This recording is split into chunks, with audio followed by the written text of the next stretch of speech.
Pleasant good evening, everybody, and welcome back to Low Tide City 2023, and see the crowd pile in. It's time for Smash Ultimate Top 8, and I want to hear it make some noise, and I'm sure they're going to get their cue in just a moment. We are excited to get things started, and we are just about ready to do so. What's going on, everybody? Your boys next door are back to open things up in Top 8. I'm Kimona, that's Neighbor, and it is so good to be back. It is good to be back. It's good to be starting that Top 8 action. Already going to be starting in the losers bracket to kind of ease us in, but you know, there's already been quite a few storylines brewing thus far to get us here. Yeah, quite a few upsets in the bracket. Some of them coming courtesy of some Texas players, some of them coming courtesy of some out-of-towners. And of course, if you use Twitter, I'm sure most of you in Twitch chat have in the past and maybe even do today, you probably know that there's a bit of a heated debate happening right now. Some people are feeling very passionate about one player in particular, and he's here to play. That player is Meister, who, not to pull any punches here, but acted a little immature on his way to Top 8. Did make it here, though, and he will be taking on Johnny, who is yet another high school prodigy, so look out, Johnny. He's coming in with the Ike, and he is doing it for Syrup, and Meister still showing no mercy. Neighbor, it's time to get started. Yeah, you got to be careful here. Just know that if there are any words that Meister has for Johnny, they may come unprompted and after the set exclusively. Maybe unkind. But honestly, I know that at the very least, Johnny's down for that too. He is look at his tag and tell me that he's not ready to. Yeah, terminally online. What, Fortnite Johnny's a terminally online guy? Tell me about it. Also playing the Ike. A lot of people know Johnny for the Troy and the Sephiroth as well. But the Ike right now putting in work, and you know that the crowd, both local and given what's going on lately, they are all behind Johnny, who's got that first stock on deck. Ike, I believe, was Johnny's OG main, the original. Maybe him and Crom at the same time, but he's been doing his thing for a minute. Even went with the whole Twitter poll to see if it was the return, the time, because I don't think any of his other characters really are doing great at the Game & Watch here, but Ike making it work. Still sitting at a high percent, but he did give himself a beautiful buffer of that stock lead, and that's a good way to get some stuff going on this second one. He's able to make it back to the ledge. Ike, as long as you're above the ledge, you got a pretty good recovery available to you, right? Lots of mix-ups that you can use. And, man, Johnny, the spacing right now and the damage off of these nairs. Once you get one of those landing nairs in front, down throw up air is not going to connect. Game & Watch a little too light. And, of course, that up the out of shield, saving Meister a lot of trouble. But another great recovery by Johnny, holding on to this first stock. I need everybody at home to pay extra close attention to every time that Game & Watch gets down throwed, he looks extra three-dimensional, and it's going to mess you up for the rest of the time. I'm going to opt to not look at that just because I don't want to be subjected to whatever Meister is getting subjected to right now, which is a drubbing to start off this game one from Johnny. He is absolutely giving this Game & Watch the work. Here's that recovery, and Meister not able to get him with the chair, not the right angle, so Johnny's back. Yeah, I think against Crom would have hit every single time, but Ike does still have the hitbox on the way down, so he will be able to get through something like that chair. Air dodges through Meister, ends up thrown right back off the side, but because they are sent so high, like you mentioned, there's a lot of room to recover here as Ike, each individual piece of the recovery, the double jump, the quick draw, it's very important. You miss any single piece and suddenly everything goes awry, but if you have all the pieces, you have a very good recovery.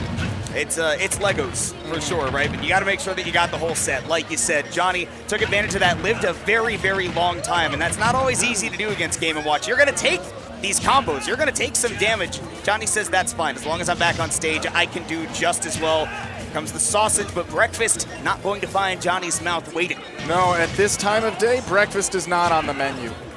It's coming a little late. Well, maybe for you. I'm an all-day breakfast kind of guy. It depends on when you wake up, I suppose. Good morning to somebody. Good night to Johnny's second stock. Meister fighting back. Yeah, this is one of those matchups where, man, if your spacing is perfect as an Ike player and if you've got a great read on those offensive habits, you can do well. Down throw we've already seen, not going to lead into anything here, so Johnny's just getting another ledge trap going. No drift down nairs either, but holding on to center stage. Meister, though, getting something big started. You can even hear some of the crowd that knows better. They know, oh, wait a second. Yeah, that back air coming through just in time, but Johnny saves the jump, is able to make it back to control some space on the stage. Empty land not going to fly against a character with such a solid out of shield. Meister really getting these juggles. Man, he's hardly been hit since he, got that first stock off of Johnny, doing really, really well to control the pace of the game right now. But still, what a grab. One hit from either of these players could do it at this point. There's another nair. That's Johnny with no jump as well. So Meister pulls out La Sia, and we will see ya. The big thing there is with no jump, there's no way for Johnny to have made it back. With a jump, maybe we could have seen another chance, but because that got stolen, that chair to the face was the end of that game. And we really saw on both sides, either character getting an advantage is so incredibly powerful, and either one getting hit has so few tools to escape that scenario. Hey, Ryan, tell me if I'm tripping or not, but does Johnny kind of look like Meister with a haircut? Like, just a little bit? Because he's also got the goatee going on now, which I've never seen Johnny actually have. I plead the fifth. Okay, fair enough. And Johnny says I plead the fifth on the Ike. No more of that, please. I'm switching over to the Crom. Never mind. Johnny's a troll. Johnny said he's a big troll. He's a big troll. Playing with our expectations. He will go with the Crom, so he says, look, I'm going to eschew some of that recovery and play a character I'm quite a bit more comfortable with. Maybe get a little bit more of that damage and more consistency as well in closing those stocks. Waiting, not going to be able to chain grab anything here, so I'm not sure what he was hoping for, but didn't quite find any of it. Just a down throw up air for a little bit of damage. At the very least, you do get some data. This is going to be Johnny taking quite a few hits. Going to be going off stage. Never want to be there as a Crom against the Game & Watch. We saved the double jump. Are able to goodbye! And sniped. Look at Johnny with the pop off on first stock. That's the Johnny. Oh, that's the Johnny for sure. We have the jump. And no chair coming out. Meister not ready to throw it at Johnny, who's coming right off the ledge. Aggressive, stacking it up on the platform. The crowd is just oohing and eyeing with every single hit. You know they love to see it. Meister charging that up smash, not going to hit a character like Johnny, who is willing to go the whole distance, doesn't typically run in absent-mindedly. My goodness, but that movement is crazy. It's been hard for Meister to lock him down. You can do it pretty easily, though, with that neutral B, and yeah, we're taking a trip to that bottom blast zone. Stock's tied up 2-2. Yeah, absolutely. We saw Meister kind of try to do that against the Ike in the first game and against the up special. Because there's no hitbacks for Crom on the way back down, very consistent that you can hit him with a chair.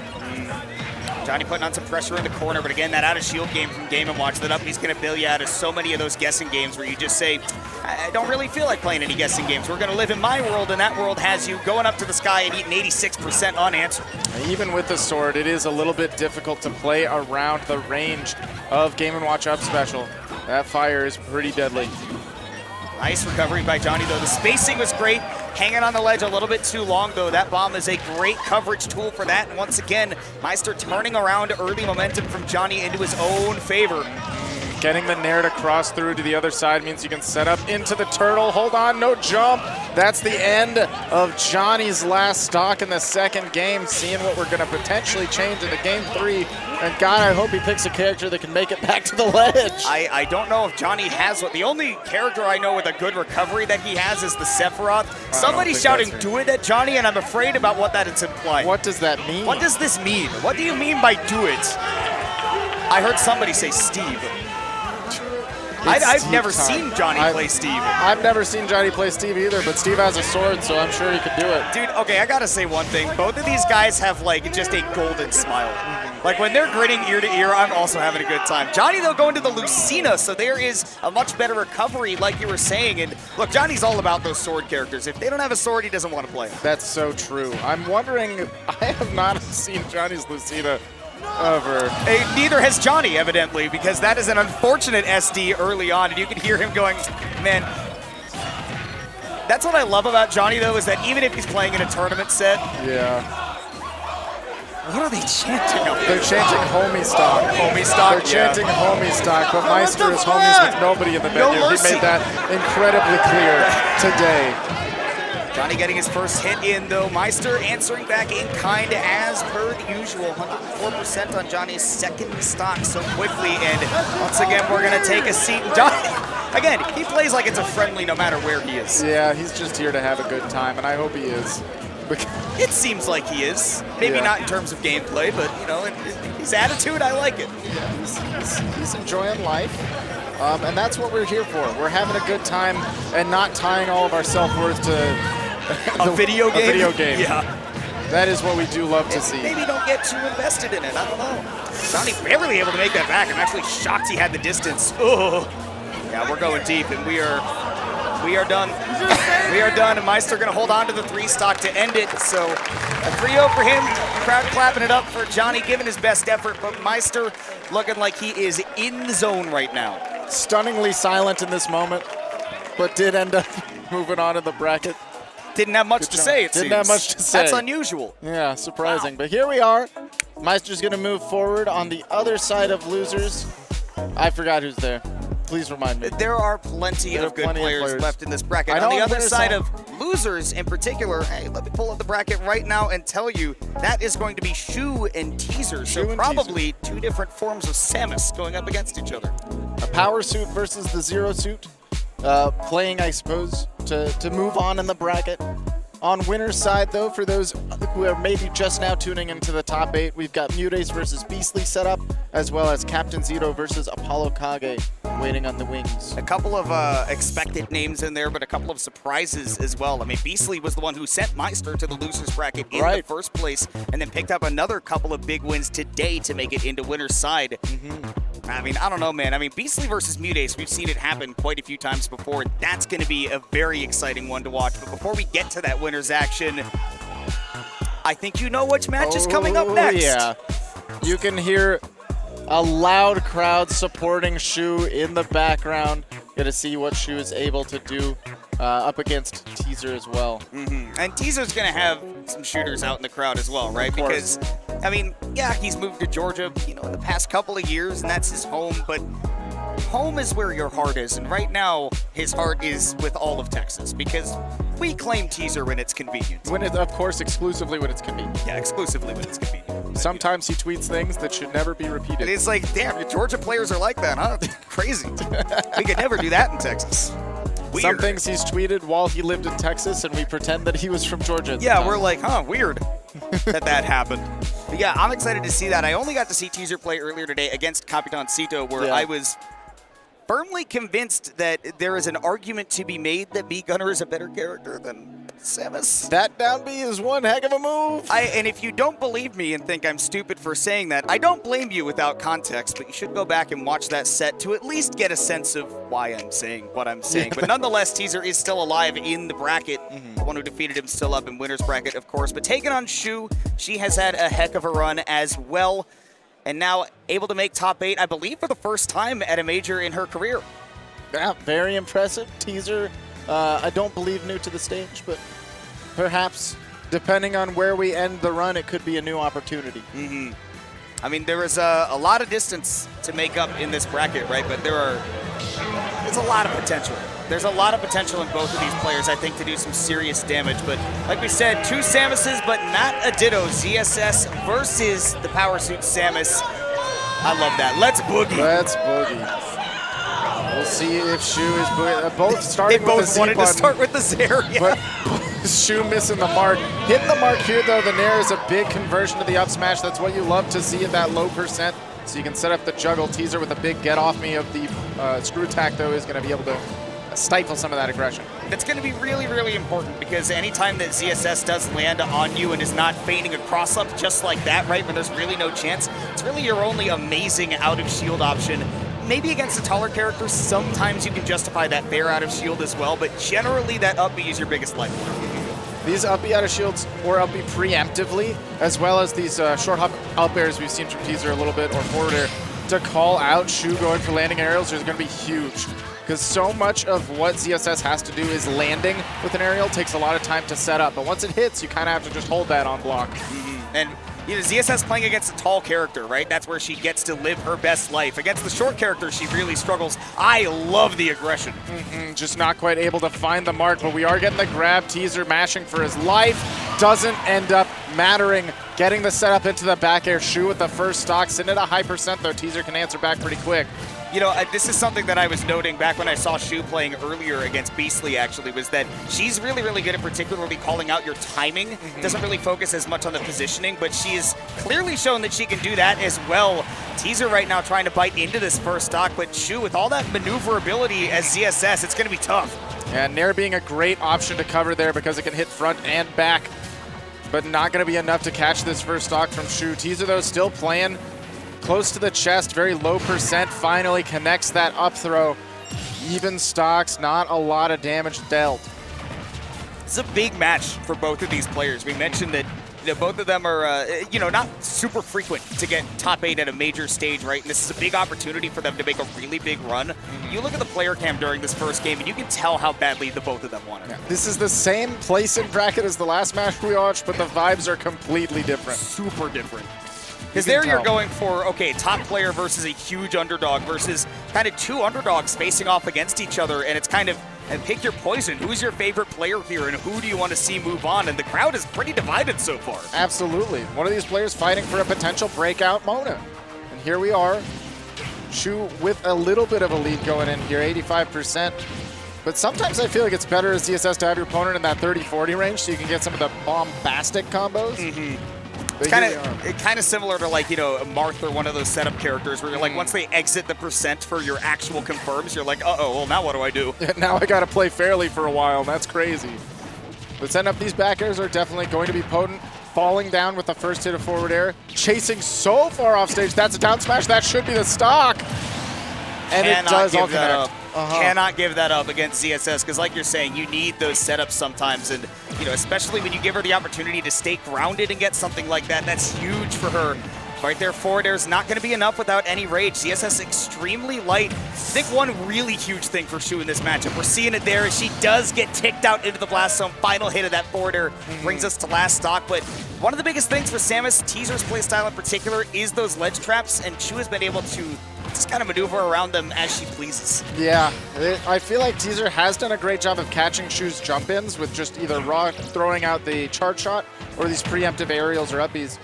That's going to be huge. Oh no, Shu, where are you going? Too low. Too low indeed, and I'm not talking about the shortstop from her home state. That is an unfortunate SD to drop that game one, and that's not the first time I've seen that today from Shu either. No, I mean, that's one of those gambits where if you hit it, that'll absolutely end the game, but if you lose it, it'll absolutely end the game. The question is, did it have to be all or nothing in that moment? I don't think it did. I thought that she was playing the matchup extremely well, and I don't think that, like you're saying, there wasn't really a need to sort of, push the button. Also in game one, right? Like, there's one side of the spectrum, which is to say, well, if I get some crazy stock, right, to end that game one, that's a ton of momentum. But also, you're kind of the one controlling the momentum in a way when you're playing ZSS, because you're hard to lock down. You kind of choose when most interactions happen. Yeah, absolutely. We're going to see if we can continue some of the momentum of the ZSS should be exerting here, or if maybe Shu thinks too hard about the end of that last game. We're hoping not.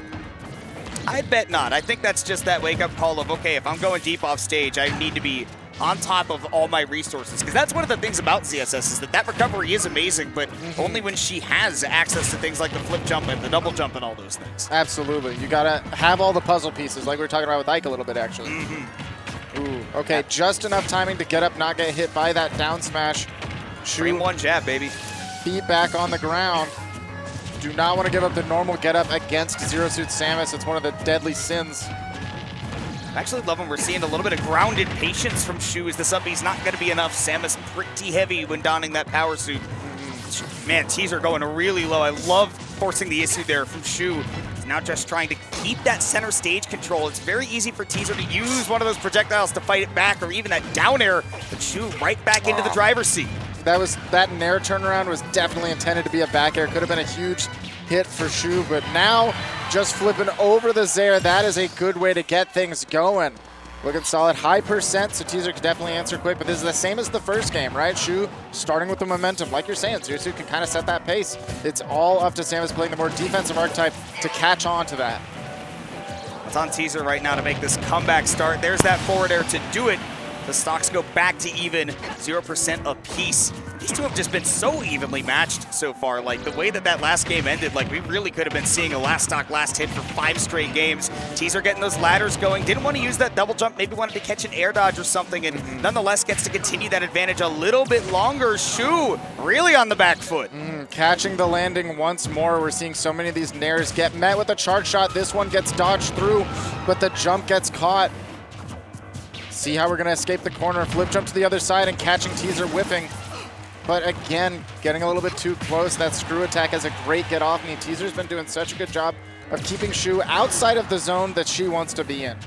Honestly, I'm very impressed with the Teaser's play around the scrambles. No double jump right now, though, so Shu trying to go real deep and does. My goodness, what a statement with that flip kick, and that is going to give her a lead. A huge commitment as well, because if that does not connect on a body, Shu is careening off stage, I believe without a double jump at that point, in a terrifying situation.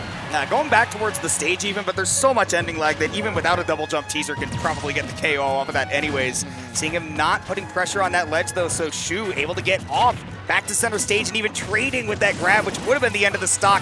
That is now the privilege of that screw attack as we go to last stock game 2. Shu starting it off with a little bit of a two-piece here, 63% on Teaser climbing, and is able to flip way out of there. No grab for you.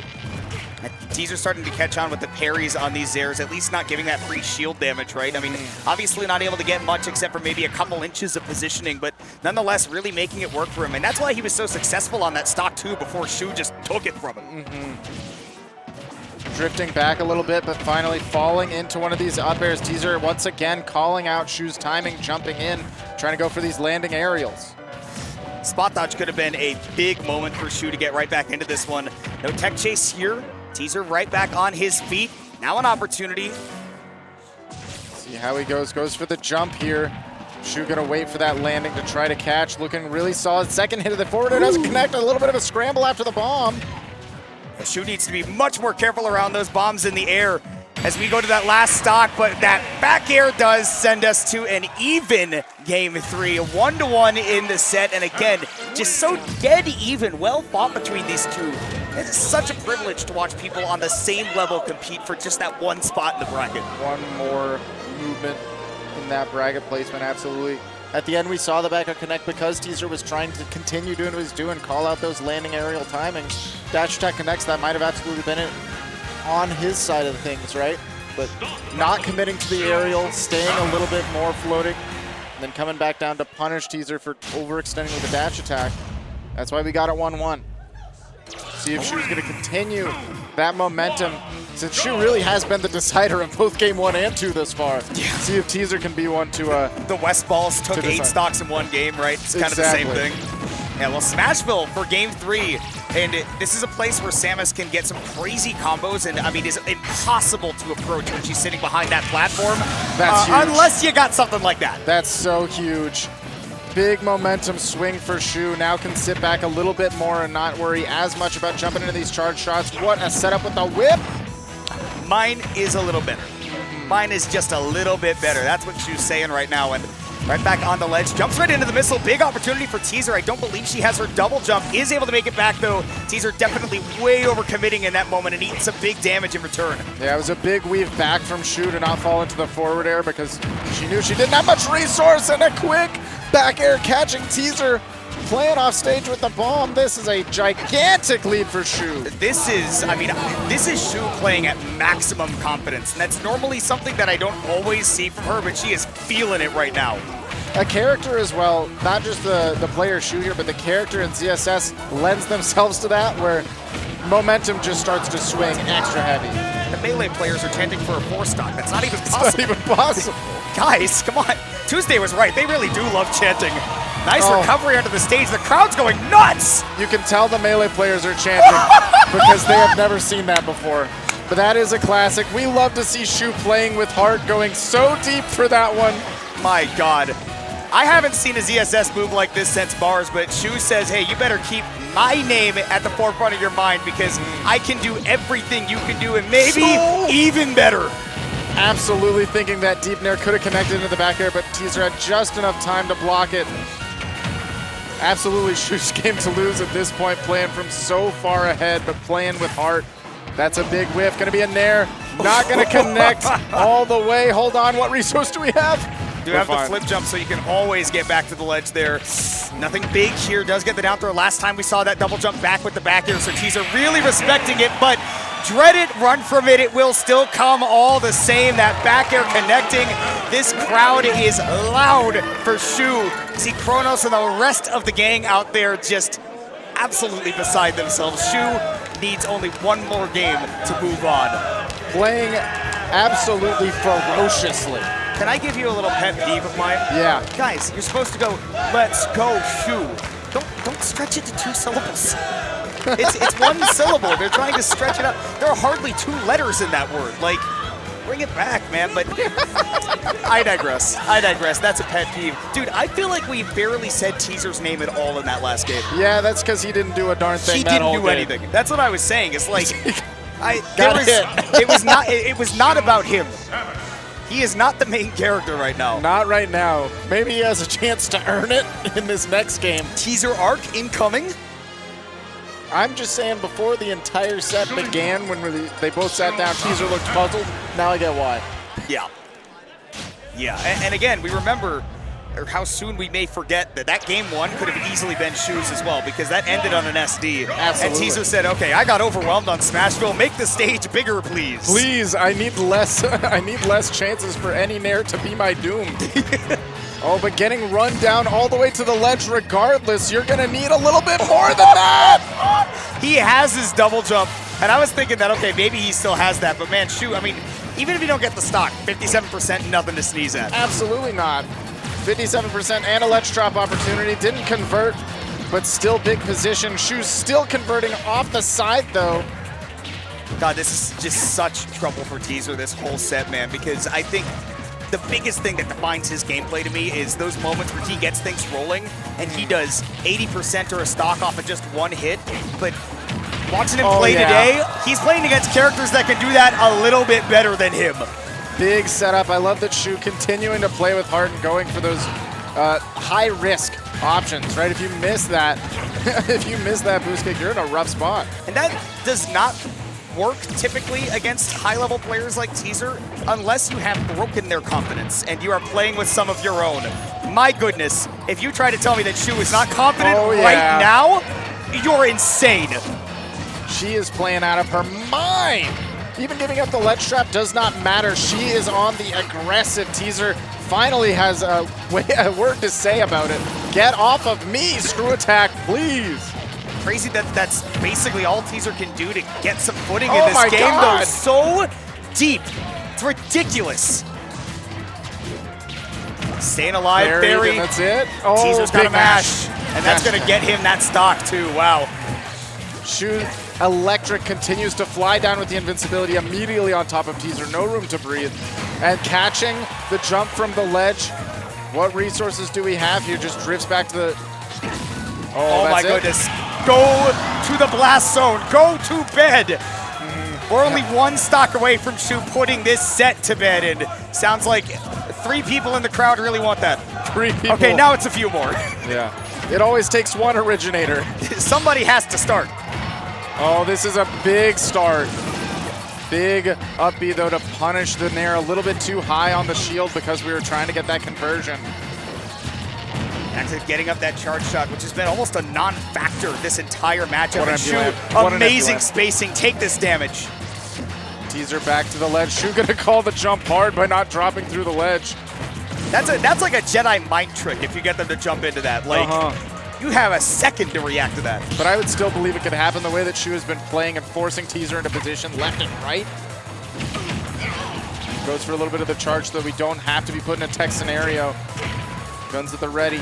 I love the non-committal F tilts there too. You don't need to do anything too big because you know that it's only going to take 1 or 2 more hits and you've got this set in the bag. But Teaser's not done yet. He has still got fight in him. He did take that first game as well. So one more, he sends it to a game 5. Finally connecting a big charge shot here, but it's not enough to get the stock done. Shotgun blast going to get you back into center, but man, you really are not quite able to capitalize where you want to as much as Samus here because, like you were mentioning before, the ledge traps aren't as strong against a character that gets away for free. Teaser getting that charge shot once again as a little get off me. Not going to commit to anything like that grab because he knows that anything with a little bit of end lag and Shu could definitely end this game right now. Oh my goodness, Shu going all the way down.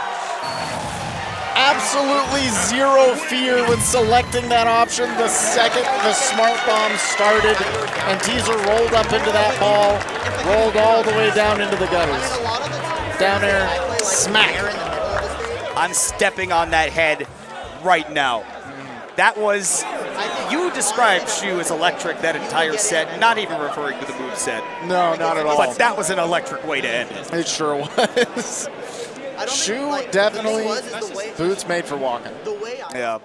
I actually wanted to hear them talking about that set too, right? Because when I'm worried about trying to stop his charge shot, right? So if you assume I'm going to get closer to you, that's when you want to aerial more.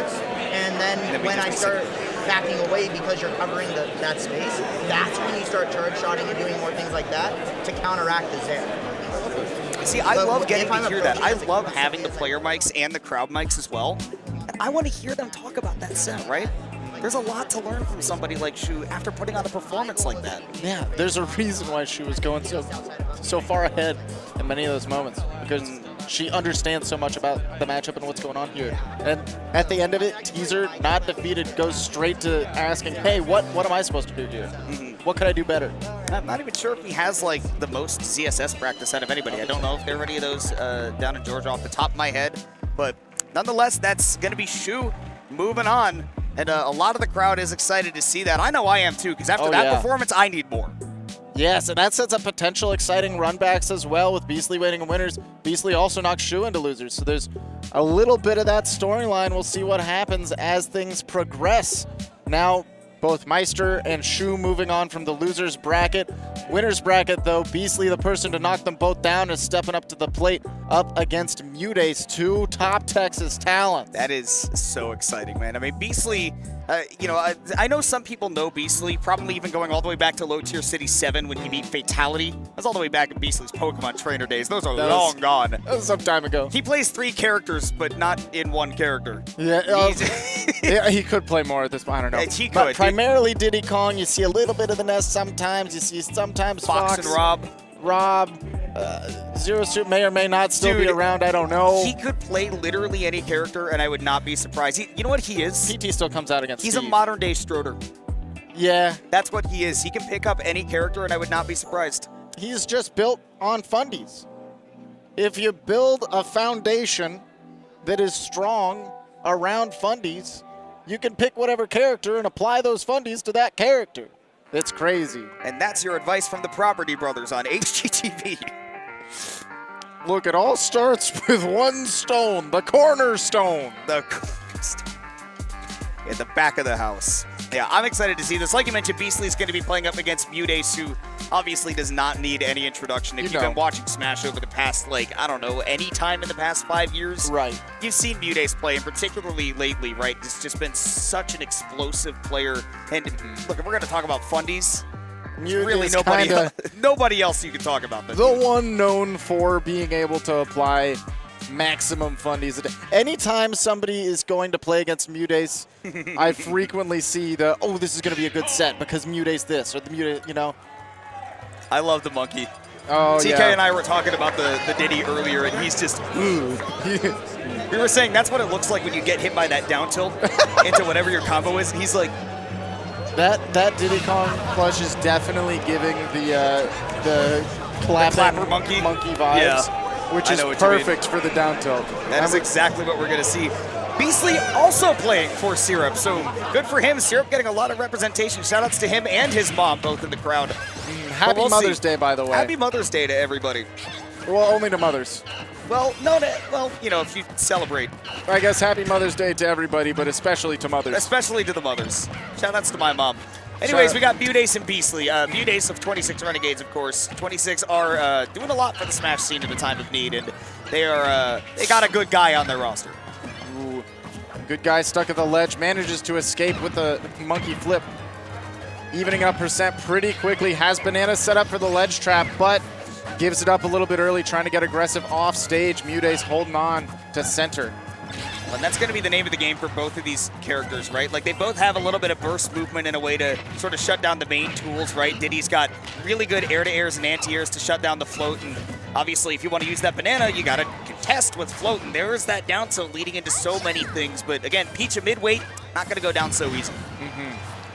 Now, Peach holding on to that banana can, it's a catch-22, because, like, yes, you have access to banana, but then no, you don't have access to all of your aerials without committing to a float, and that could be a huge, especially off the ledge, a huge commitment. Beastly managing to set up once again. With the banana, it just did a little bit of wait-and-see look for me. Catching Mutes, going straight to that center. Up smash, up bound. We've seen a lot of raw up smash from Beastly, too. Love that Z catch by Mute on that banana as well. But yeah, going back to center stage right now, waiting for that burst option. Did not take him down for it, though. We'll see if Beastly can continue this string of momentum, or if Mute is going to be able to stop Cold and get us back to even. But right now, man, Beastly all over him. What a catch. Right now, Mute has struggled to find a meaningful hit, but just about any, I was going to say at this point, will put Beastly onto the second stock. 50%, nothing to sneeze at, but nothing that Mute's worried about either. One of these turnip combos will absolutely push Beastly, you know, there and beyond. Getting caught for just letting that forward air linger out a little bit. Peach is able to contest that for sure. She's got some great hitboxes to her name, and especially in that boxing game, not able to get those crazy combos because that banana interrupts, but Beastly going high back to center will take a little damage, but honestly, as a Diddy, you absolutely take that. I think it's insane that the banana interrupted combo hit 70, and that was like a low-key disappointment. Yeah, I was like wait, why didn't it go longer? Mute's kind of crazy. That's what we've come to expect from him. That disadvantage too, right? He's not giving Beastly any free hits right now. Love the combo off of the dash attack though, and again, these two so even right now. Beastly just trying to find his setup for that KO confirm. Might have it here, but a little too much butter on that up smash. Yeah, a little bit too much, but no butter on that one. Just a hard call out the up smash, catching Beastly jumping. He's been setting up so many landing aerials that Mute has been respecting on Shield. This time respects too much and gets that empty land into the K. Oh! That's crazy. I've been teleported back to the past, man. We go one stock apiece now. Mute is going to get that percentage lead pretty quickly, as he is often wont to do. Love that from Beastly. Spot dodging that final hit, though. Super smart by Mute. Here he comes again. 100% off stage, and you're absolutely catching the monkey flip. Beastly reflexively flying that way, and Mute unfazed, tapped in, ready to catch it. I saw Beastly get blown up for so many monkey flips, and monkey flips that I do see him do often, but Agungus! Amungus! Agungus! Imposter, funny moments? Wow. All right, sorry for all of you in Twitch chat. Feel free to flame me on Twitter at @thatkimono. Also drop a follow. Anyways, we go to game 2. Look, if you're gonna flame me, at least follow. Yeah, no, at least drop the follow, right? You know, have some consideration for me. In game 2, right back to PS2. I said this earlier about Beastly. If he has anything to say about it, we're playing the whole set here. Yeah, and Mute, I don't think, is one to argue about it. Oh my goodness. Same brain. I feel like everyone at home was thinking the same thing. It's not just that we've commentated together for like 7 years at this point. No, that's, I think, irrelevant. That's just the reaction. Oh, no, Beastly, come back! He's still gone. I love the attempt right there from Beastly, but yeah, we've seen that a couple times, right? Just a little bit too antsy to get away off stage. Yeah, recovered with heart, but not enough distance. Mute sitting at 54 is not unhealthy. And mashing that down tilt, you know, any one of these big starter hits, I've not seen that one as a big part. I saw him do that earlier today, and I was a little surprised as well. There are a couple of those situations where it feels like he's taking the pressure off himself to find the perfect punish, and instead saying, down smash is good enough. It's like a Rob down smash moment where, hey, I'm not worried about where you are, just go away. Yeah, not be next to me. Whoa! Beastly fast falling in the worst of times, manages to make it back to the stage. Still not sitting extremely healthy, and Diddy Kong, one of the characters in this game that has exactly one super move, and it's like Nair Dare at the ledge. Yeah. But outside of that, really lacks these super move options that some of the other better characters in the game do have, where he is kind of honestly neutraling his way through. It's a long road to take this stock from Mute, is what I'm trying to say. You really have to work for it. Beasley's trying to envision that road too, because the last couple times he's lost that stock, he is really trying to get himself back in the zone. And he is also getting caught by a lot of these baits at mid-range where Mute looks like he's ready to throw out a hitbox, even does, but then because of he's floating and he's right next to the ground and he can auto-cancel and all that, immediately the shield goes up and Beasley is just a step behind on punishing Mute for throwing out these really low aerials. Banana back in hand after out of reach for just a moment. See if we can utilize it here on the ledge trap. Just drops it, but Mute is able to block so fast, not able to get a down tilt set up. And that was on Beasley for still dashing in center stage, right? Generally, you don't want to be dashing around when your opponent's getting off the ledge, because then you're limiting the amount of options you can come at them with, because you're going to be stuck in that initial dash.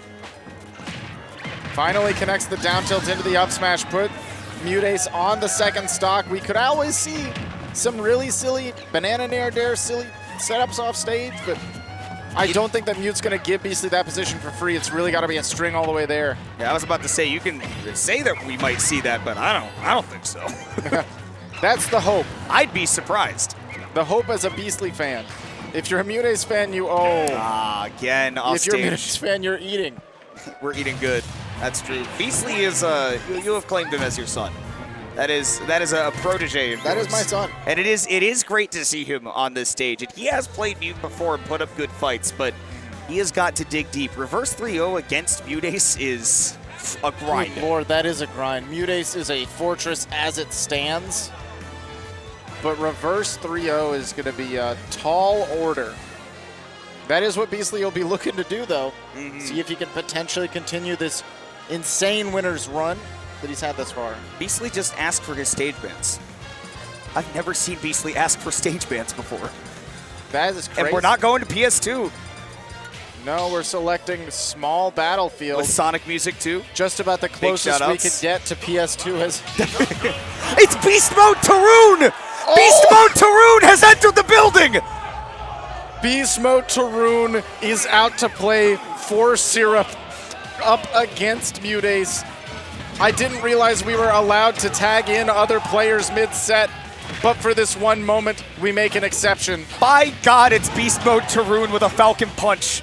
If you don't know, by the way, Beasley has at times entered locals only playing Falcon, entered as Beast Mode Tarun, which is his name. Yeah, and he has done quite well. Beast Mode Tarun has a win over Lima, by the way. Yeah, true. And look, if you're trying to take down the best talent in Texas, he's beaten Lima. Why not Mute? Oh, if we got the fastball on that dare, could have been a beautiful setup for pressure. However, Mutace was quick in answering that pressure. Sets up Beasley just above him. The back air, a great way to land. Can we catch? Oh, tried the up smash, but again, Mute is always so quick with those hitboxes. And Beasley right now is struggling a little bit. What a turnaround. Just a little bit on those scrapping situations, right? Where Peach is always so strong, those scrambles, right? Oh, again, getting so many hugs is Beasley. But from these positions, oh, that you could have just let go, bud. He could have just taken the stock, but Beasley overthought it. Ooh, great drift. Second time, though, Mute's going to call him out for it, go into that platform. Mute once again playing with the lead. Maybe get another jab here. Back throw, not going to be able to connect because of the tiny Raptor range. Oh, your combo food. Beasley just needs to go high. Too much drift back, couldn't make it. I respect it. I believe. I hope that Beasley plays for the game and not just for the Falcon Punch, but if he gets it. It was the one for the one time, and now one time for the one time.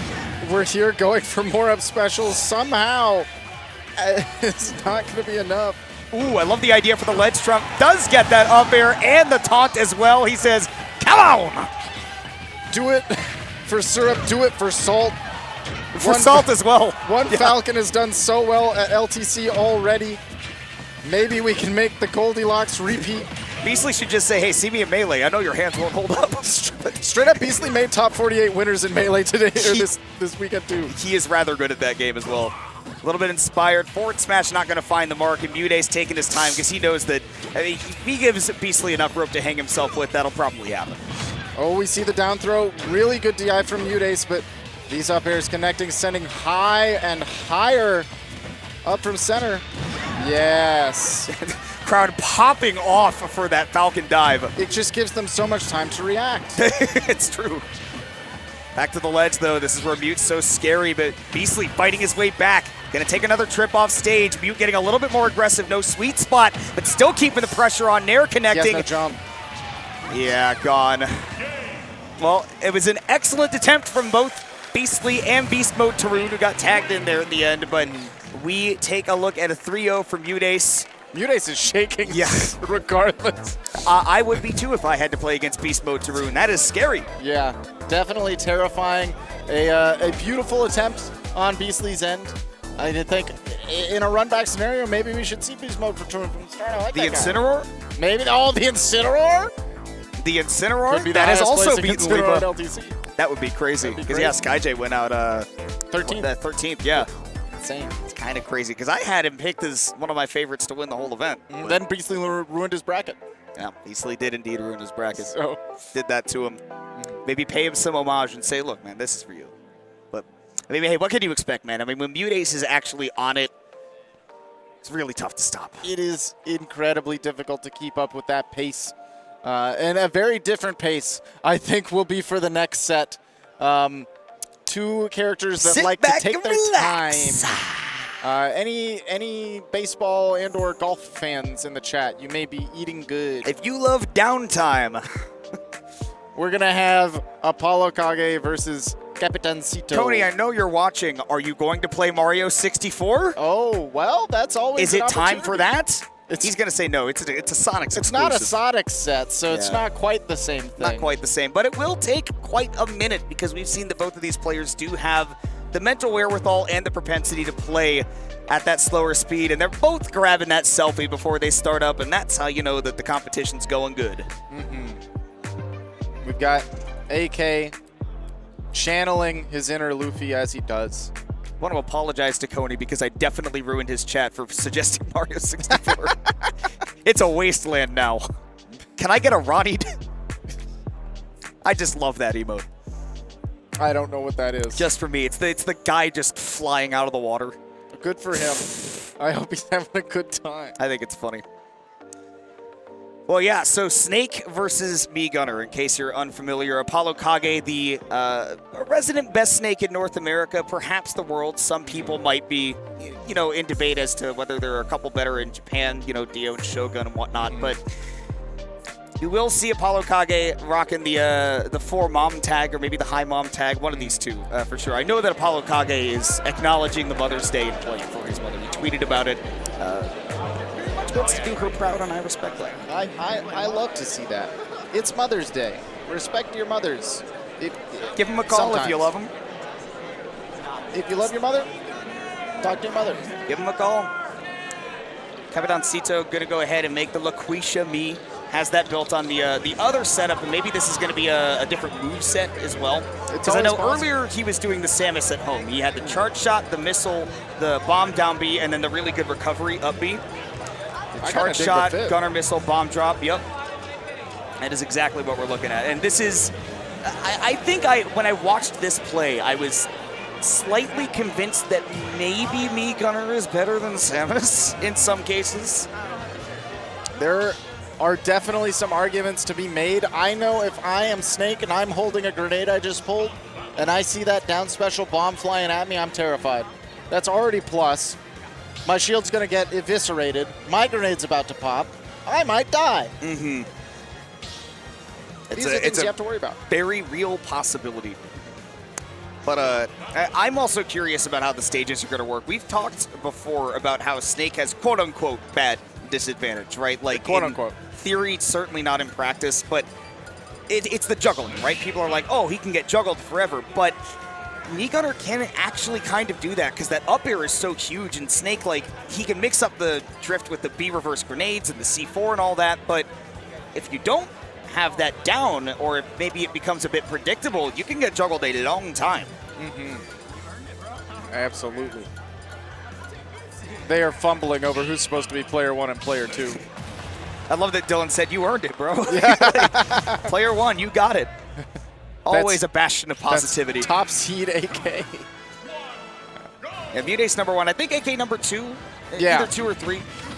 He's. I think Apollo Kage seeded over Capitancito it. Yeah, Capitancito was definitely kind of underseeded, especially in the initial draft, and I think ended up like 13th or something, which is still pretty low. This guy is good. Yeah, I mean, we're showing it right now, being winner's side, top 8, and fighting up against AK to see what they can do to apply that pressure. And that drift back from Apollo Kage on that back air too to make sure that, or the downer, to make sure that that final hit actually connected was really, really intelligent. I just think it's crazy they gave me Gunner a Samus up smash that actually works. I was saying the same thing earlier.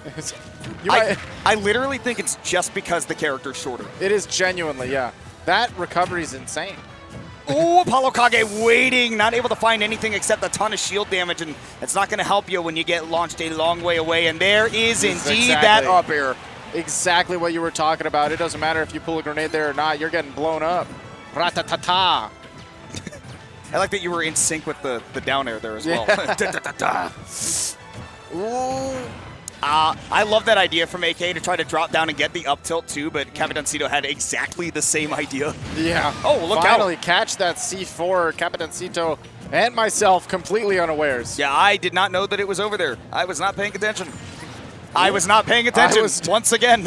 What? Caught off guard. Just like Yamcha. That was literally the Cyberman. Oh my goodness. Living up to the tag. What? Oh, that was Yajirobe, my bad. Yeah. Wolfang Fist. Anyways, we got a match to commentate right now, and that's Apollo Kage versus Capitancito, who is really putting some work on Apollo Kage right now. 132 in that up air. It does not break the Cypher, I don't believe, but if you're off of it, kiss your stock goodbye. Eventually you'll fall out of that Cypher. You got nowhere to go. Watch out for C4 on the platform. It's gone. Now we finally see it. Yeah. We've learned our lesson. Ooh, a little bit of a wall jump. Delaying. Ooh. How do we handle this? I love the idea there. AK hasn't really held on to the Nikita most of the time. That time I like that he did. Love the combo off of the forward air as well. Get that little confirm. This is terrifying to play so close to AK, knowing the down throw and the up tilt are so threatening. Forward tilt as well at the ledge, getting the job done, taking it to last stock. AK mixing up the landing, but still getting blown up by the bomb. Oh, and that up here once again, dropping the grenade, doing so much work. Detonation not finding Capitancito. Dude, Capitancito's positioning has been so good. Right now, just sitting behind this platform and daring Apollo Kage to get anywhere near him, because getting around that platform, it's a tall order. Finally, they're blowing up that grenade. Here comes Apollo Kage with the big damage. And he got the grenade! XM25 airburst, but it's not enough to get the stock. Capitancito holding on for dear life. That would have been an insane way to end game one, but still holding on. Now it's Apollo Kage's turn, though. Big shot of the charge shot to catch. Oh my goodness. Apollo Kage's on his MVD mode, where he's just standing there waiting for you to do something. Big charge shot ready. We're trying to catch the landings. Up tilt, not able to punish the nair dodge. Back throw, just push him away. Finish the game. Wow, much more knockback than I expected there, but Apollo Kage all the way up in the 160s in his percent does take a trip to the blast zone, and Capitancito continuing his incredible run with that game one win over Apollo Kage. Making sure to keep that back throw especially fresh too, because at about 140, 150 even, we saw from that same position a forward throw just for the extra damage, and recognizing, I guess, the threshold there, keeping it extra fresh is very important. I don't even know. That put him in the blast zone so quick. I was shocked after seeing the back throw KO that maybe we should have tried it at 150. I don't know. They gave Samus the killing back throw, and they were like, okay, we'll do it for Meat Gunner too. They have to be the same character. Yeah, they do. Changing up to Hollow Bastion here for game two, so Apollo Kage not liking the split platforms where we saw so much successful camping from Capitancito, and call it like it is, camp if you're going to win, but I think a big platform sometimes can even make that harder to get around. Absolutely. Look at that pressure applied on the shield there, immediately pushing Apollo Kage back into the sky, pulling up his own grenade. If we saw the up air connect from there, that could have absolutely been it. We've seen how powerful that up air is before. The immediate Barbarian slice, just to let him know. Get that early damage, the down tilt sending sky high. You didn't expect that, did you? That move is crazy. No, absolutely not. Ooh, grenade, and not only bailing out Apollo Kage, giving him an actual combo starter right there. Sticking to that platform, trying to get his own stage control going, because then you know, Capitancito can't go on that top platform if there are a couple of grenades, a C4 up there. But man, these bombs doing just the same for the Me Gunner. Yeah, covering so much space, detonating the grenades as well, making it hard for Apollo Kage to proactively maintain space. Still going for the flat cannons, by the way. Just launch him up with an early percent up tilt and then try to get the grenade after. Parry saving from the, oh my god, the spacing from Capitancito. Just barely got away. Oh, and weaving around. That's why that recovery is so good. It's very good. That bomb just didn't detonate ever? What the heck? It just sits there. I thought it was on a timer. It detonates eventually, but it can just sit there. It's a crazy move. See, this is why I was telling you it's better than the reflector, man. I'm Me Gunner pilled. I'm saying. This character is crazy. It's not a sentence I wanted to say, but it's true. It's true. I am Me Gunner build at this point. Setting up the bomb that just blows you right up. 176, absolutely gone. Capitancito still on the first stock here. Crowd wants to see a 3-stock, which is crazy, but they still might. That's crazy. Nope.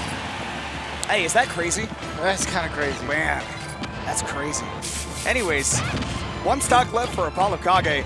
And yeah, I like that at this point he's like, okay, I need to not go for as much like crazy funny mix, right? I just need to get my damage where I can get it, especially playing from behind it. Back hit in there just pushes Apollo Kage off stage. Capitancito can continue.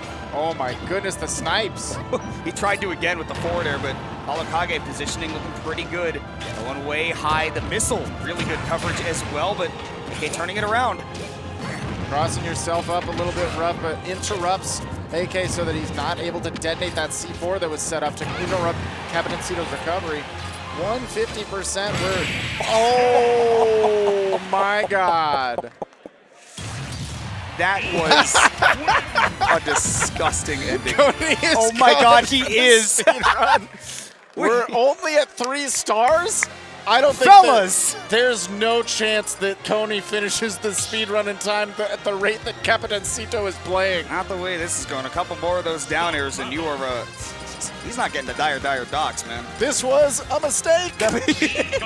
He shouldn't have been convinced. Fellas, Omega Lol in chat right now. And this is your fault. you did this. Poor guy. Maybe if AK pulls it back, we can have an opportunity for Coney to get all 16 stars. If you want to see it happen, press 1 in the chat. Get loud for AK.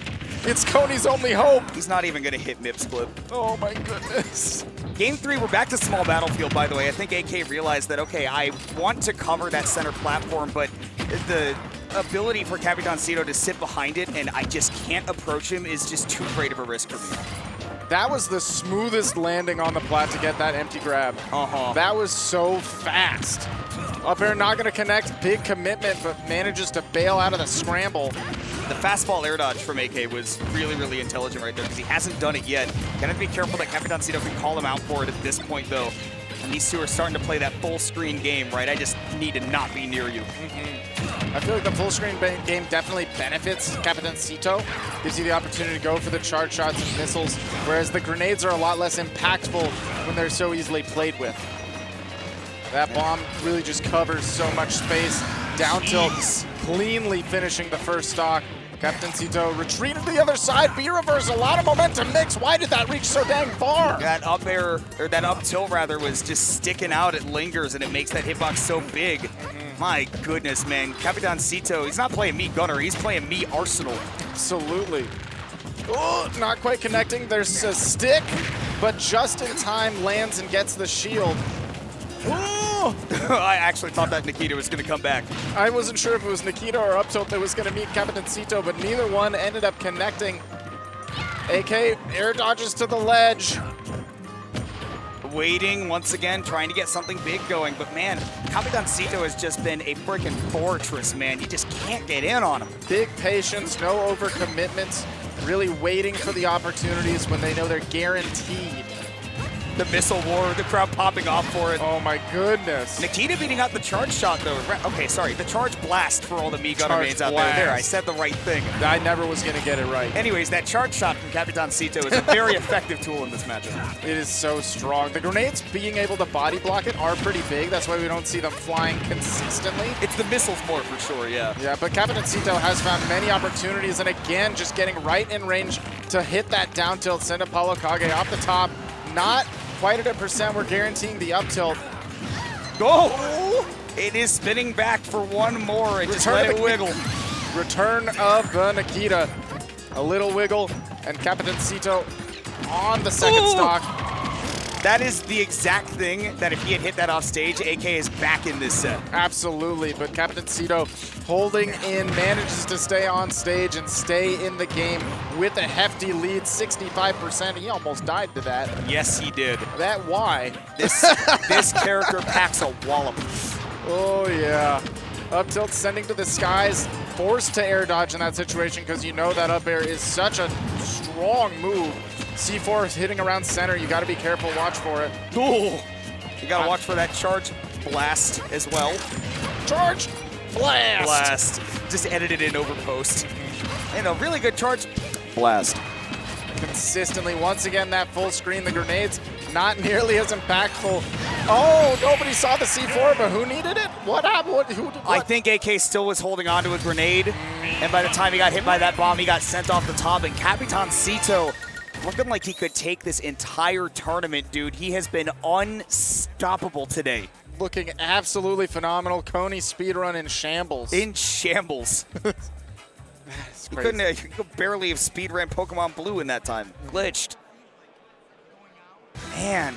So yeah, and Apollo Kage, as always, going to be the guy that's going to talk to his opponent after the game, get the scrolls, learn it all. And he was saying on Twitter, too, he was like, look, I know this might sound weird, but I'm very excited to play against Capitan Cito. Not because I think that this is a great matchup for me or anything, but because I haven't played it before, and I'm really excited to experience those new things. And he's the kind of guy that we all know him and love him for it, that he's going to come back stronger next time. But absolutely. That's going to have to happen in the losers bracket because Capitan Cito is sitting in winners finals. Yeah, definitely. Going to be sitting in winners finals with Mute on the other end, so that's going to be a tense match.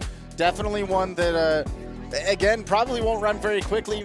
I don't think it's potentially a Coney speed run, but it is one that I feel like you're going to be honed in the whole time. But for now, I feel like y'all should stay honed in on the stream. We are going to be cutting to a quick break, but we will be back with more Super Smash Bros. Action after this, so please stay tuned.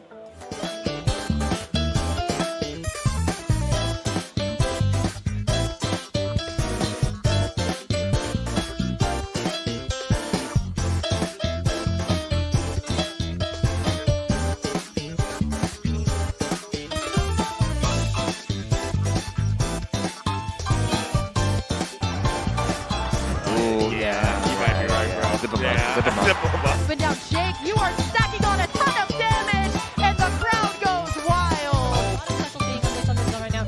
Very, very nice snipe. Nice double snipe. Oh! Smoke, and that uses up his invincibility time. Here's the answer. There's the dunk, and King Assault wins.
Welcome back, everybody, to more top 8 action at this Low Tide City. It has been pretty dang tense thus far. Winner's bracket was kind of crazy. 2 very quick sets. Loser's bracket has been a little bit more of the same thing, really. It's pretty just much, been quick yeah. back and forth the whole way through. Everybody's been running through everybody, but that means eventually somebody who's been playing good is going to play somebody else who's playing hot, and it's going to be a tense fight. Yeah, we're going to get to see some very, very close fights. We saw Shu earlier play extremely well against Teaser, and Beastly taking a trip to losers after fighting against Mutace. This is a rematch from earlier today in Top 48. Beastly had a 3-0 win. Wasn't exactly like a 3-0 close, though. Also definitely was not a 3-0 dominant win either. Shu switched to the Mario at the end of that set, but I think after the confidence we saw in the losers top 8 set from her, it's going to be ZSS. I love the tags here. Beastly repping version 6.5. Meanwhile, Shu giving the Mother correction. Day. It's Mother Day, and it's giving Mother right now. So after that set versus Teaser, yeah, I'll give it up. She is so Mother. We'll see. Good for her. We'll see. She's going to be able to continue that kind of momentum, or a version 6.5 has anything to say about it. He needs to get on his level. He's not even close to that yet. Where's the firmware? Cool. Oh, now, see, earlier in the set, there was just, like, not a lot of, like, aggression from Shu. She wasn't really trying to push the issue. It was just trying to let Beastly have, like, these predictable defensive timings, and then was trying to blow him up for that afterwards. I think that, again, you know, after that set we saw earlier from Shu playing against Teaser, it's going to be a different kind of match. Manages to make it back to the ledge safely. But safely is with a big asterisk, because you know Shu's still on stage waiting to hunt him down. Gets the back throw set up, steals Banana. Doesn't quite find connection on the forward air. Ooh. Twice a miss. That was great DI by Shu, down and away on that down tilt, knowing, okay, she put herself in a bad position, had to go away from that. Because of that, holds on to that first stock and is able to take the first one, playing with a lead here in the first game.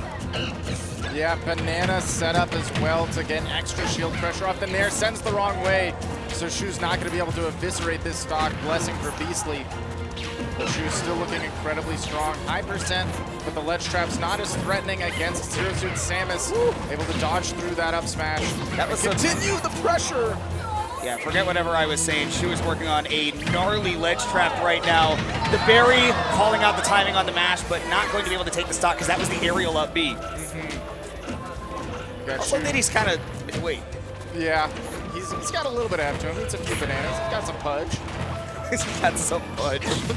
Oh, you're not living this though. Forward smash.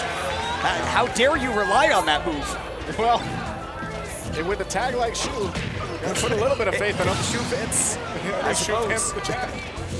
Beastly, though, getting that first stock on the board as well, playing from a full stock deficit. You were talking about this earlier, too. Diddy doesn't have a ton of those super moves to get directly back into the game from a bad spot, but if you play that Fundies game, you just might have it. Trying to call out the double jump, flip jump right there, but Shu a little bit more discerning with those resources. Yeah. Now, Diddy might not have the super move, but what he does have is an insane neutral that can just keep going and going and going once you get that first hit, and that's why we really haven't seen a lot from Shu in response to this stock. Finally finding her footing. That's going to be a big one. Lots of damage right there. Just, again, calling out that Beastly disadvantage so well. And it's progressed from not just calling out his timing anymore, also the positioning extremely well. Let's see if we can catch this ledge trap. Shu just getting popped by the banana, but that flip jump is getting Beastly buried. That's got to be frustrating for Beastly, too, because you can tell that he was clearly expecting that flip jump, too. He was ready for it, but just missed on the execution. This time gets the up smash, and Shu asking for the crowd to pump it up a little bit as we head to the last stock in game one. Big setup as well, the falling up into the back air. See if we can catch Beastly on the way. Oh, manages to steal center stage. Shu gonna find one of these airs, find a big confirm. Jab puts Beastly off stage once again. Wow, quick burst to center stage right there. Beastly able to get some semblance of control back in this game, but he needs more than a little bit of control. He needed to build up a lot of damage and didn't get the chance. Shu with that JB2 gonna take that game number one. Ill-advised banana pull, sending straight towards Shu. Really just gifting her the banana that ended up finishing that game. Called him out for that for sure, because we've seen Beastly have a couple of times where he will run all the way to the corner and not really respect that mobility of ZSS, and we are already seeing a very different story from the set they played in winners with Shu up 1-0. We go back to small battlefield for game two. Same song playing as well, Destroyed Skyworld. See if Beastly's going to be able to make some adjustments, make this look a little bit more like that first set, or if Shu's going to turn everything around. Already looking extremely solid, playing with that same ferocity we saw against Teaser, and with a whole crowd backing her as well. There is one of those combos you normally see out of Tweak, right? Just always set up for that down air, see if you can get something off the juggle afterwards, and it does so much damage too. Beastly happy to take it, of course, and now with the ZSS in the corner, see if he can keep her there. Finally calls out that flip jump, but not able to get the stock. Hold that, still has a chance to do it. Tries to catch the up smash, but Shu manages to move her around, trying to go for a trade with the barrels, instead careening towards the bottom blast zone. Beastly still holding on to the first. Banana toss into just double down tilt. No big connection and great DI from Beastly, so that Nair's not going to follow into a flip jump. I just love, even though that down air obviously did not work, in hindsight, terrible decision, right? But that shows me that Shu is still playing at her most comfortable. Like, if you've never had the privilege to play against her, my God, I mean, this is exactly what you come to expect. It's extremely fun, probably for both players as well. And Beastly certainly rollicking right now with that 3-stock to 2 lead, still hanging on. Shu trying to keep that pressure on at the ledge, but Beastly's starting to get wise to some of this ledge trap timing. Locking it down a lot more solidly in neutral. Beastly really reacting to Shu more often than not, being the person to pull the trigger first. Going real low, and we're both taking a trip to the blast zone. I'm not gonna pretend I know what happened, but what I do know, it's 2 stocks to 1. If you kick a bomb and it blows up, you know. Does anyone hear it? Not me. Not me. I am dead because I kicked the bomb. Yeah. My goodness. That's a trade that I think you want to take if you're Beastly. It's totally fine. You didn't really have to work as much to seal that one at 100-something%. You know, you're already living on some borrowed time. And that is the only super move Diddy Kong ever has access to. But if you are playing around at the ledge a little bit too much, because he's earned it, right? Because he has called you coming from the ledge so many other positions as well, you kind of eventually have to give up a position where on a read you can connect that nair and finish the game. It's really tough to get those on CSS too, right? She has so many options coming off the ledge, but Beastly finally finding it, like you said, 1 bar burned right there to take that stock and to take game number 2. So we're even going into game number 3, and it's the switch to the Wahoo Mario. Alrighty, once again, we saw this in winners, like you mentioned in the game 3. Going to see if maybe this is the change that needs to be made. It didn't work then, but we already have made differences from that first set they played with Shu taking the first game. But maybe thinking that Beastly figured too much out about the CSS between game 1 and 2, that Mario is time to be mothered. Having the right stage to do it too. Town and City, you can get some crazy stocks, not only off the top, but off the side. Mario has very reliable kill power as well, and especially if you're playing for that more like Bundy's based positioning, right? Not looking for the crazy stuff. That could be very helpful. I know that you said Shu might not be needing to look for the crazy stuff, but she's still Shu. By God, she will. We've already seen a raw forward smash fly. We've seen forward airs as combo starters. And a big back throw almost getting the stock just on merit of Town and City. There you go, Mario not fast enough to chase that up B at that full charge all the way across the stage. A little bit of a predictable monkey flip though. Shu starting to catch onto those from Beastly, so this time recovering to that platform. Loving the patience, but even better from Shu, waiting out that recovery from Beastly. Now trying to seal out the stock, but 151, not enough with anything quick. Oh yeah, and this character pick actually gives Shu a lot more opportunity to play solid nooch versus Diddy Kong, and just have options at almost any percent that will lead to something meaningful. High percents, you can go for stuff like that back air up smash very safely, but still meaningfully. And at low percents, the grab is just a menace. But Beastly somehow catching the landing, even crossed over with the up smash. The problem right there from Shu is that that aerial hit very high up in the air on top of Beastly's shield, so he had a lot of time to be able to hit her back forward. That back air is generally very safe because you land with it, very low ending lag. Forget any of that. You land right into that up smash. You're going to take another trip to that blast zone. 2 stocks apiece. Yeah, Beastly recognized that that grab was ill-advised, but then Shu caught the panic option afterwards of the roll. Chased it all the way down, and this is a big start for Shu. These platforms doing wonders right off the top. No, Beastly still surviving. Town and City, baby. Those super, super tall blast zones coming in clutch for him. Gonna take another combo right here, though, and Shu looking for that big read to give her the lead, and the jab reset. Down smash is not enough. That is crazy. Forward smash, I don't think would have sweet spotted. It might have been the same situation, but up smash to call out the monkey flip, and Shu looking primed to take this 2-1 in her favor. Beastly gonna be coming from the behind. It seems like she just needed that first stock to really, get the rhythm going with the Mario, right? Get used to it, figure out how she wanted to play the neutral especially, but working out really well for her right now. Down throw not gonna lead into anything too low of a percent, so Beastly able to fight back, but needs to fight back with some vigor right now to get us to the last stock. Down to it's a lot of scrambly boxing here. Both of these characters have their pros and cons in that department. That down tilt's absolutely a menace. Can we see? Up air definitely not going to KO off of Town and City's blast zones. This is a big setup for Shu. Okay, playing careful around that center stage. Look at that. Beastly parries the back air and knows I can't do anything except for get some stage control. That's it. Take position, yeah. Yowlby. That is a big old banana follow-up. Shu looking solid. Up 2-1. Potentially taking out the person who put her in the loser's bracket. The adaptations back and forth have been so fun to watch between these two. And again, this is the fun when you watch a couple of players that are really kind of on that same high level, duking it out against each other and playing with some stakes, right? To make it to losers semifinals to get that guaranteed 4th place or better. But with that switch to Mario, now comes the switch to the Ness for Beastly, trying to shake off that Game 3 loss. He has got to get one here or else his tournament run ends at 5th.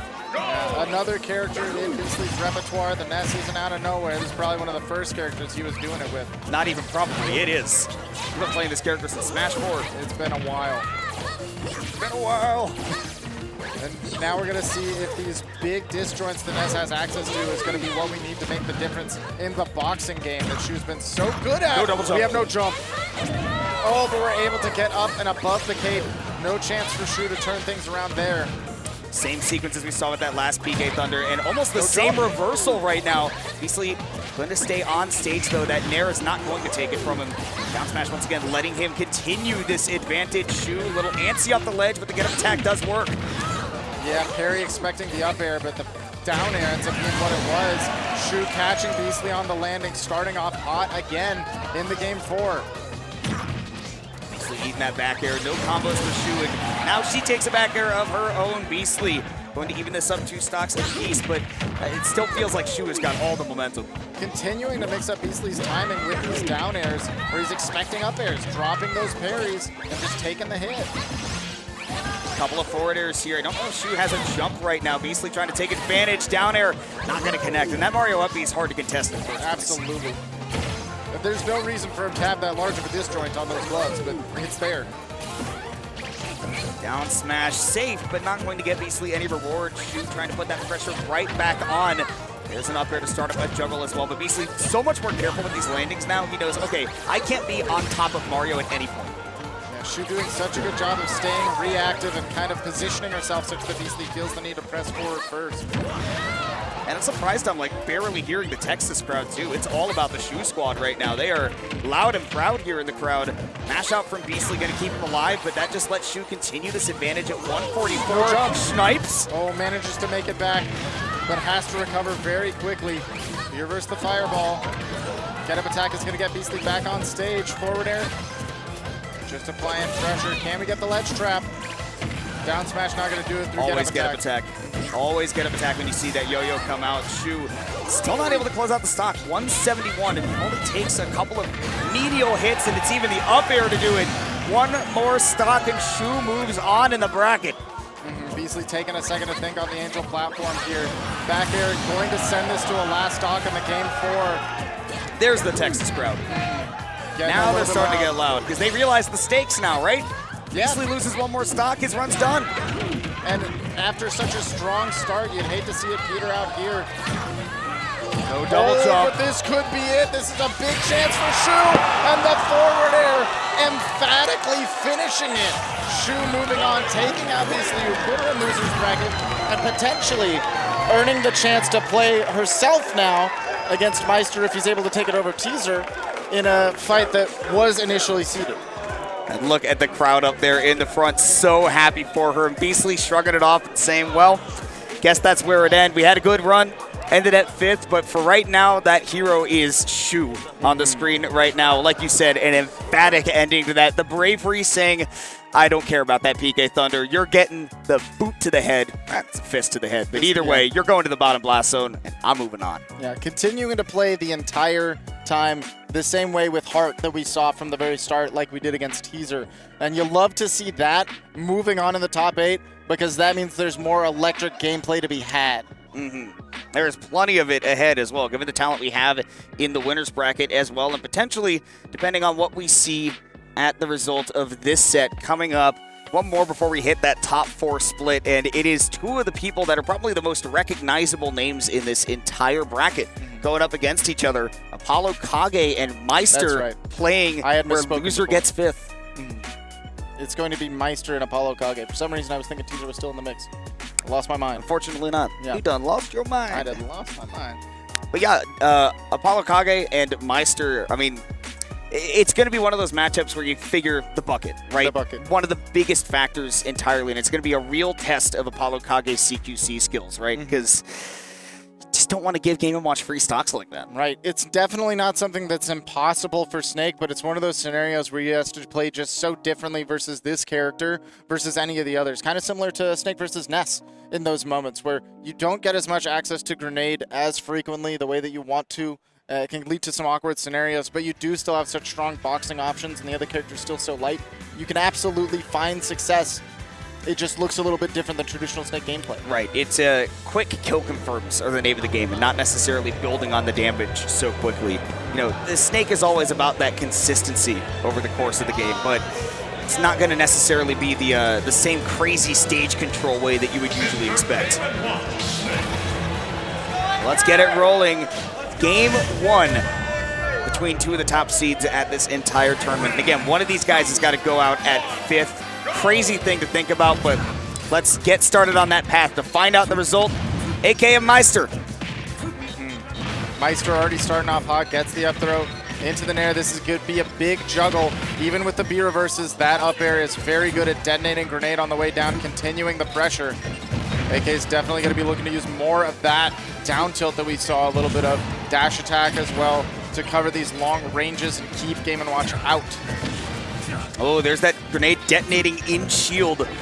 Meister going to take a little bit of damage there. Tech chase, Snake the one hit, and then the up tilt to call out the jump. That's the stuff that Apollo Kage couldn't get going against Kapitan Sito earlier, and he's been looking for it all day. But when he starts landing those, it really builds that confidence. Absolutely. That's that moment where you feel like you are him. He may be him. Look at the layout. He is him. We'll see if he's going to be able to make it all the way there, though. C4 at a lovely position on this side flat. Might want to detonate early even so that he has access to it here. Wow, the down smash actually breaking the Cypher. Of course, AK was always going to air dodge up to the ledge, and Meister getting a little charge for the bucket as well. Great B-reverse Grenade landing, like you said, really big tool for Apollo Kage in this matchup. Continuing to rack up that damage. Dude, up tilt what might kill, I was just about to say, that up tilt might actually kill it, it did. Absolutely. My goodness. And again, we're seeing a few of these grenades, but used much more sparingly. It is a lot more about that down tilt, up tilt, and just the range that you have access to there. Because you are going to get that damage. Up throw is enough to just send straight off the top. AK is laughing. I want to say, is that down throw or up throw? Because it's one of the two, and I don't remember which is the quicker kill throw. I don't know, man. I think it's the down throw. Either I might be wrong. Either way, though, Meister does use it to get back into this game. Still not a full stock, though. And Apollo Kage, like we said, the CQC is so important. It's been excellent. That grenade toss, again, one that used sparingly, can turn you around. But I love the way that when Apollo Kage turned around with it, also tossed the grenade up so it wasn't quick access for Meister. Here we go, another juggle getting started, though. Hey, Meister's always so good at finding those moments where you overcommit just a little on the ground, and then he can really turn it into something big. That's obviously what Game & Watch's game plan is built around, but the fact that he's able to do it with a character that doesn't have the best range in the game, pretty huge. Consistently, Apollo Kage is doing the magician's trick of pulling that grenade, saying, look here, then tossing it away, catching Meister holding that bucket, and flying straight in. Up smash, though, is going to punish any opportunity for you to get too close to Game & Watch here. Phenomenal anti-air game from Meister there. He's going to get that grab, waits for the grenade detonation too. He knows, okay, I can't get my nairs. Tries to go for game immediately. And Apollo Kage getting that C4 set on the ledge. Big bucket for Meister though, so now it's all about the projectile game. Burned it too soon though. Immediately getting rid of the oil panic. I like to have bucket access, but not connecting, missing an opportunity, and AK finding his with that boot. Up tilt, catching Meister stuck on the platform. It's been, you know, the same game plan over and over for Apollo Kage, but you just can't stress it enough, right? It's not about the stage control in this matchup the way that Snake would normally do it. It's all about trying to condition the Game & Watch into committing to something like the jump or something like a roll or even any of those committal moves that he has while he's grounded. He can actually get something really big started on that, and that's where we've seen Apollo Kage get things like those up tilt to take the stocks. Absolutely. Continuing to have a more martial game plan has been absolutely to his benefit. Meister taking a second in the think tank before heading right back into this next game. Going right back. Small battlefield. See what we can make happen differently. Well, Meister, I think that the biggest thing he needs to do compared to that last game is, I mean, really maintain that stage control, whether it's him sitting behind a platform or whether it is him actually just standing in center stage looking for anti-air opportunities. That's going to be one of the biggest things for Game & Watch to actually take advantage of Snake in this matchup and say, hey, you actually got to come to me. And obviously that bucket is a big factor if he really wants to hyper-focus in on it. Ooh, the up throw going to get yourself a little bit of damage on the way back up. You said a little? Hey, look, jeez. It started small, but it grew quickly. See Apollo Kage just flailing his legs trying to kick the grenade off the stage, and he did eventually. He was doing the hokey pokey. That's what it's all about. Ooh, the B reverse is going to get called out of special. Out of shield covers just about everything.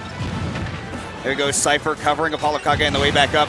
But Meister doing an even better job of covering those platforms, not giving Apollo Kage anywhere easy to escape to on these ledge traps. And AK's just going to take that 10 damage because he doesn't want to give Meister the bucket. Yeah, just going to blow himself up rather than give access to that oil panic. Hey, resetting the C4 because he doesn't want it to just blow up of its own volition. Really putting the pressure on Meister right there, but yeah, nothing big happening in this corner. And this is that stage control I was talking about, right? Where if Meister wants to play in the corner, that can be very effective for him. Yeah, Apollo Kage trying to get some of this empty land stuff going, but Meister, even if Apollo Kage lands a little bit near, has been going for that up special, flying high. Doesn't want anything to do with it. Oh my goodness, Apollo Kage took a moment to think, and it's turning into something big for him. That's all he needed to get his way back into this one. He was just waiting to find the pattern of the chef. Ooh, down smash sending him high, but the C4, or the Cypher rather, keeping him safe against the up air. Safe and sound. C4 not big enough to save him on that platform, though. And Meister, again, excellent edge guarding here against Apollo Kage. Really been shutting him down. That could have been huge. Instead, an opportunity now for Meister setting up the bacon. I really like the usage of Apollo Kage just pulling that grenade and saying, yeah, I'll take a couple hits here, but at least I'm not getting ledge trapped by the bacon. Yeah, absolutely. Take the damage. That's okay. Whew. He's looking at the macro game. I'm pretty sure that forward smash can be bucketed, by the way, just in case you're curious. So I would, you know, not rely on it personally. Then again, Apollo Kage has been pretty brave this game, so I don't know. Kind of have to make brave plays at this point as Apollo Kage playing down on last stock, 120%, in order to make this comeback here on Meister. And if you connect that, maybe that's a brave play that works. Jeez. Not enough, though. Meister's still sitting at these lower percentages. Again, Snake with Rage versus Game & Watch. Again, we can't stress it enough, but that up tilt's going to be enough to take the stock, so Meister's probably going to have to play a little more grounded. Dash attack setting him off stage. See if we can put up a Nikita. No, just gets sent right back. I was just about to think that, hey, Nikita's not really effective in this matchup. AK, no combo right there. Here come the bombs, but again, the Cypher saving him a little bit. I love that nair. Absolutely a great counter assault for Apollo Kage, just sitting by the ledge. The up tilt does come through, sitting at 150 just about. AK's got to be very careful, and that certainly not the safest way to get down. Did not watch the grenades. Meister getting his way back into this one, 1-1 apiece for these players. And you can see Meister really locked in after that game one, right? He is in the zone. Oh, you hear the chant in the background. That's Scoobert Doobert time. Scoobert Doobert. That doesn't mean a character change. That's just, I don't know what it is. AK's a big fan of Scoobert Doobert. I couldn't tell you what it means. Me either. I don't think Apollo Kage could tell you either. I'm pretty sure he's been asked and said, I don't know, man. It's just Scoobert Doobert. Hey, sometimes it just is what it is, and sometimes you don't think it'd be like it is, but it do. Oh, shout outs to Oscar Gamble. Here we are somehow doing the way to 1-1 Apollo Kage Meister. Who's going to be able to really find their footing the most? I know, again, it's one of those situations where Snake has to play so far out of his normal comfort zone, but he does still have such strong strengths in the matchup. Look, if anybody believes in this character, well, it's AK. It's Apollo Kage. He knows he's got some crazy stuff, but he's got to dig deep into that toolkit to make this work. His Meister, man, he has just been a menace in neutral. Looking insanely strong as he does. Pulling out the chair, sending AK down a stock, only 30% on him. I said it earlier. I'll say it again. The La Cia into Cia. Amen. That is the way that it be. I'm aware, by the way, for all you Spanish speakers, that I said basically the chair, but it is what it is. You know, sometimes we stutter. Sometimes we say the same thing over and over, and that's okay. Sometimes you got to do the same thing over and over in your game as well, and I'm not going to pretend that I had a particularly good segue off of that, but regardless, if Meister sticks to what he's been doing in that last game and keeps applying it here, man, he's still going to be looking good. Ooh, long hits that back air, trying to fight through the chef, but Meister able to get the shield just in time, continuing to press Apollo Kage off stage. Oh, swinging hammers. Meister's done such a good job of disengaging when he doesn't want to fight, but catching the roll in. AK still in this 60% isn't too much to worry about just yet. Pretty sure that Game & Watch does not have those best rolls either in those tech situations too. They're terrible. Yeah, you want to see him roll behind you. That's an easy up tilt for AK to react to. Still though, 2 stocks apiece, and AK is the one fighting from a percentage deficit, so that means that Meister really gets to control the pace of the match, but you know, we know that AK has the patience in him to play basically however the play style is commanded. Once again, sending to the sky, so he set up that up special. Meister doing such a good job of controlling center. Yeah, back up, don't want to deal with that C4 just yet. Oh my goodness, that did so much shield damage. AK getting scouted out on the side. Can we see? I think a Nair connecting absolutely does it here. Yeah, up airs are never going to take you off the top. The Game & Watch has a few other options. Apollo Kage trying to use the up smash as well, which obviously can be reflected just like those grenades you see there. But man, explosives all over the place, yet it is the key for Meister to put Apollo Kage onto his last stock in this pivotal Game 3. Oh, grenade just blowing up, sending Meister out of range. 80% is a percent that's still not particularly safe as a paper-thin character as he is. But AK really has to find this hit. See him just dropping that grenade right there. He'll take the hit because he has the Game & Watch off stage, and that's the most important part. Really smart bucket by Meister, too. That could change the entire game, but once again, whiffing on it. Tries to chase the roll out, but a little bit too late. No spot dodge that Apollo Kage was looking for. Meister rolls away. You Big can charge once again. Jeez. Oh, he's actually got the bucket now. Yeah. Better look out.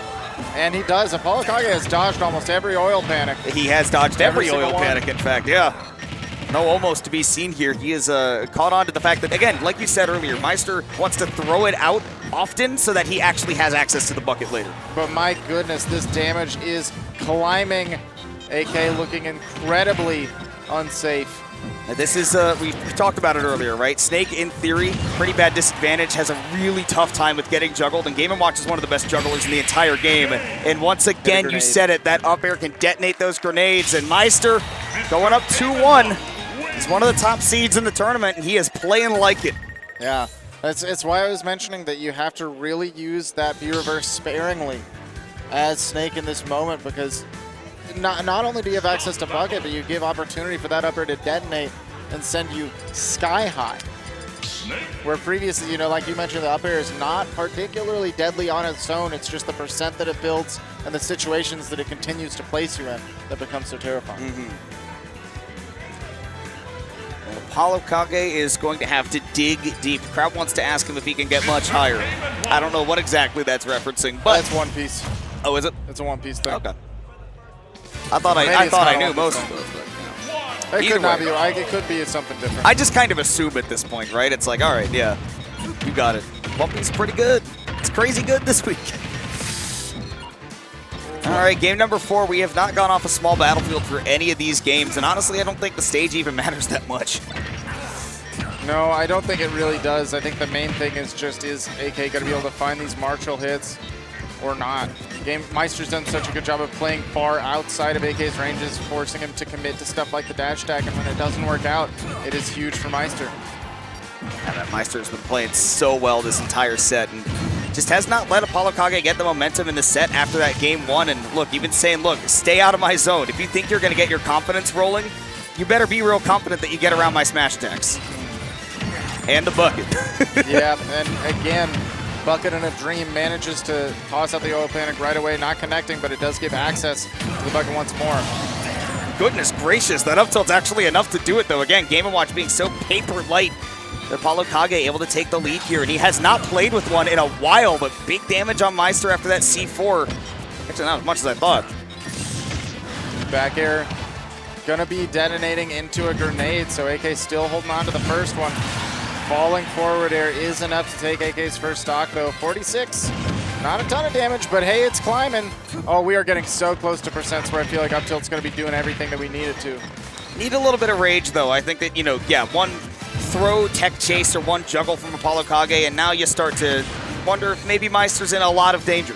Yeah, I feel like the danger is here, and just in case we see the down throw from Snake, I want you all to keep eyes on Game & Watch once more, because this is another character, whenever you throw Game & Watch, he becomes extraordinarily three-dimensional, and it's a little bit unsettling.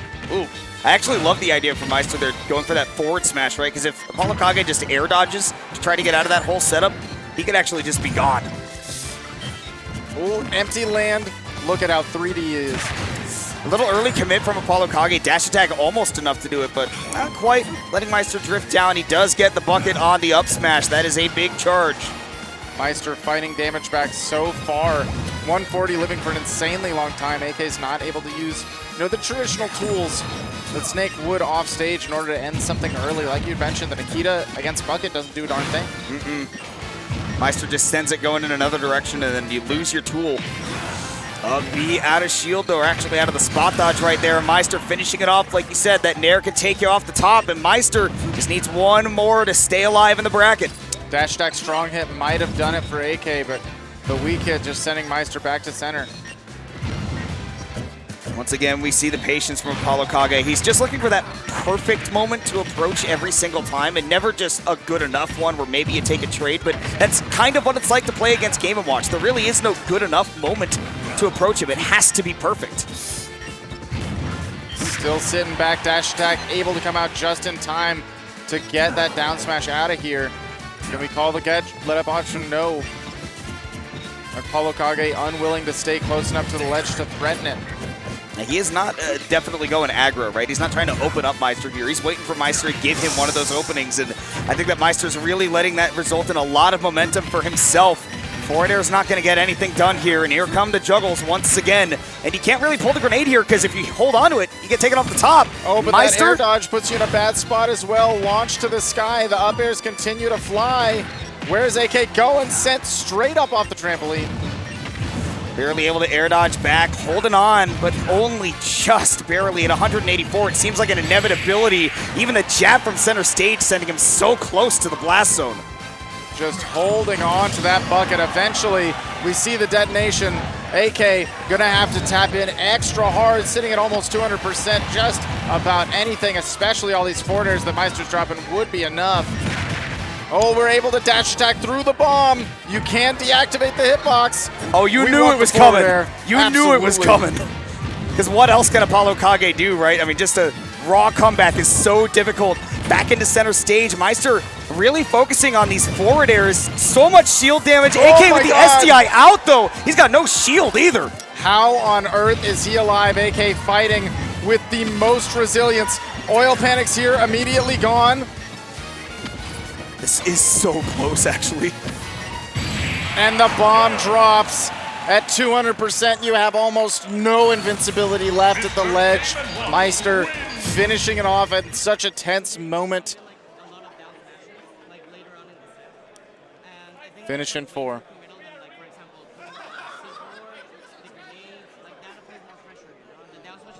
And that's what I really like to see right there, right? Because again, Apollo Kage is always going to be the guy that asks his opponent, hey, so talk about the matchup, right? What can I hear about it? And this is the Meister that I know because I've seen him at tournaments before, and we all get heated playing the game, right? We don't have to turn somebody into the game's biggest heel because we get a little bit heated. People can apologize, and look, Meister generally does try to be chill. He's been through a lot as a player, right? Sometimes people make mistakes, but he did not make a lot of mistakes in that game. He's looking real solid. He's moving on to losers semifinals. It is going to be a fun tournament to watch. Absolutely. So it's going to be a chance for Shu to fight Meister, who would have ended up fighting Shu initially in winners if Beastly wasn't the one to make the upset previously in the tournament. And that's going to be an exciting set, as well as a lot more to go on in winners. We've got Mutes and Capitancito. That's going to be hot. A very solid top 4 that we've rounded up thus far. Yeah, and it's all coming up next, guys. We're going to go to a quick break. We're going to swap out commentators to finish out the night. TK Breezy and Disco Bunny will be taking you the rest of the way through, and you don't want to tune out because those two guys are an absolute riot to listen to. It's been fun for us. It's going to be even more fun for you when they get on the mic. So stay tuned for more Low Tide City 2023.